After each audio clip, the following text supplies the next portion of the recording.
CAA লাগু হওয়া নিয়ে উল্লাস মিছিল বের করলো বিজেপি। কোচবিহার জেলা বিজেপি পার্টি অফিস থেকে মিছিল বের করা হয়। ঢাকঢোল বাজিয়ে বাজি ফাটিয়ে উৎসবে মেতে ওঠে বিজেপি কর্মী সমর্থকেরা। বিজেপি নেতা অভিজিৎ বর্মন জানান, 2019-এর 12ই ডিসেম্বর সিএএ পাশ হয়েছিল।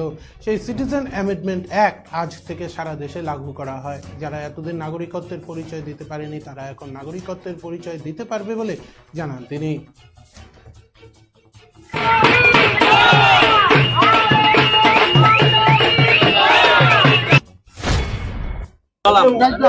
আজকে সিএ ঘোষণা করা হলো, তারপর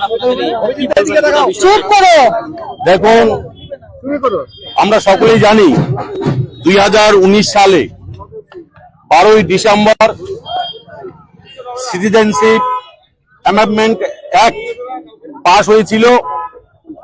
সেই আইন পাশ হওয়ার পর আজকে সারা দেশে আজকে আমাদের মাননীয় যশস্বী প্রধানমন্ত্রী নরেন্দ্র মোদীজি, গৃহমন্ত্রী অমিত শাহজি আজকে সারা ভারতবর্ষে এই সিএএ লাগু করেছেন, অর্থাৎ আজকের থেকে কার্যকর করেছেন। আপনারা জানেন যে যারা বিভিন্ন সম্প্রদায়ের মানুষ যারা অত্যাচারিত হয়ে বিভিন্ন রাষ্ট্র থেকে অত্যাচারিত হয়ে আমাদের ভারতবর্ষে এসেছেন, তাদেরকে নাগরিকত্ব যে আজকে দিচ্ছে সরকার।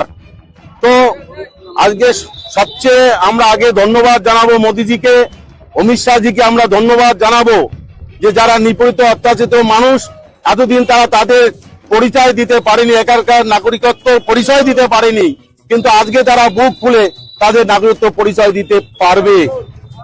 যার ফলে আজকে সারা দেশ জুড়ে যে আনন্দের ছোঁয়া যারা এতদিন পারেনি সেটা আজকে হচ্ছে।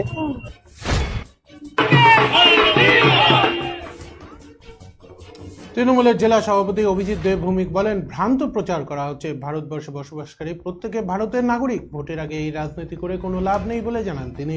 বিজেপির পক্ষ থেকে জঘন্য রাজনীতি করা হচ্ছে বলে অভিযোগ করেন তিনি। দাদা, কেন্দ্রীয় সরকার সিএএ লাগু করেছে, প্রধানমন্ত্রীকে ধন্যবাদ জানিয়ে কোচবিহার শহরে উল্লাস মিছিল বিজেপির, কি বলবেন এই বিষয়টা নিয়ে? আমাদের তো মাননীয় মুখ্যমন্ত্রী বলেইছে, যারা ভারতবর্ষে বসবাস করেন তারা দেশের নাগরিক, যারা ভারতীয় তারা ভারতবর্ষের নাগরিক। তার নাগরিকত্ব কে নেয়? এটা একটা ভ্রান্ত প্রচার এরা করে দিল যে একাংশ মানুষকে নাগরিকত্ব দেওয়া হবে না আর তোমাদেরকে নাগরিকত্ব দেব, অর্থাৎ একটা আবার সেই কমিউনাল ক্লাসিফিকেশন তৈরি করে নিয়ে একটা অংশের ভোটকে ভর করা, আরেকটা অংশকে আইডেন্টিফাই করে দেওয়া এরা নাগরিকত্বহীন।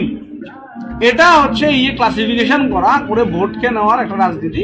এটা লাভ হবে না। আমাদের দেশে যারা নাগরিক তারা নাগরিকত্ব পেয়েছে।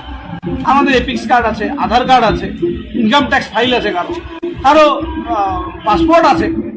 তার আইডেন্টিটি কিভাবে প্রমাণ করতে হবে? কাজেই নাগরিকত্ব তারাই পেয়েছে যারা ভারতবর্ষের মানুষ। কেউ জন্মসূত্রে নাগরিক, কিভাবে তাদেরকে দাঁড়াবে? এটা পসিবল না। এটা হচ্ছে ভোট নেওয়ার একটা জঘন্য রাজনীতিতে বিজেপি।